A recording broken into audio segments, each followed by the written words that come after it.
Feeling rejected ka ba? Wala kaming anak na pangit. Sana talaga hindi ka na lang nabuhay. Ito ang mga masakit na salitang binitawan ng ama ni Jem. Lumaki kasi si Jem na may malaking birthmark na halos sumakop na sa kanyang muka. Kapansin-pansin ang pagkakaiba niya sa kanyang mga kapatid at may kani-kaniyang paborito ang kanyang ama at ina sa kanila. Dahil dito, ramdam ni Jem ang kawalan ng pagmamahal ng kanyang mga magulang habang siya ay lumalaki. Jem felt rejected.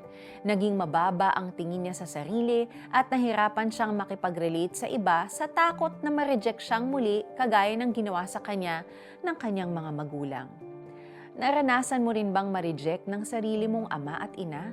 Yung nalaman mong sinubukan kang ipa-abort o ipamigay sa iba o kaya naman madalas kang ikumpara sa iyong mga kapatid. Kakaibang sakit ang naidudulot kapag mismong mga magulang natin ang nag-reject sa atin. Malalim ang sugat dahil sila ang inaasahan natin sa pagmamahal sa atin unconditionally. Sinong tatanggap at magmamahal sa akin, ang tanong mo. Sa tulong ng Panginoon ay may pag-asang maghilom ang sugat na dala ng rejection ng mga magulang mo. Alam ni Jesus ang pakiramdam na ma-reject ng taong mahal mo dahil na-reject na rin siya. Sasamahan ka niya sa iyong paglalakbay. Hindi mo na kailangang mahirapan upang matanggap at mahalin ng iba. Hayaan mong pawiin niya ang matinding uhaw sa pagmamahal na nadarama mo. Tutulungan ka ng Panginoon na makita ang iyong sarili sa kanyang paningin bilang isang pinakamamahal na anak. Manalangin tayo.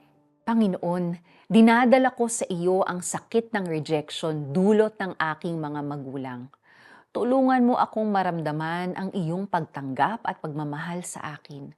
Muli mong buksan ang aking puso upang makakilala ng mga taong makakasama ko sa aking paglalakbay. In Jesus' name, Amen.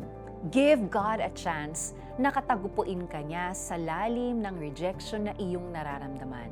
Maaari mong i-meditate ang Psalms chapter 27 verse 10. Itakwil man ako ng aking ama at ina, si Yahweh ang sa akin ay mag-aaruga. Psalms chapter 27 verse 10. Ako po si Sonja Kalit. God bless you and have a great day.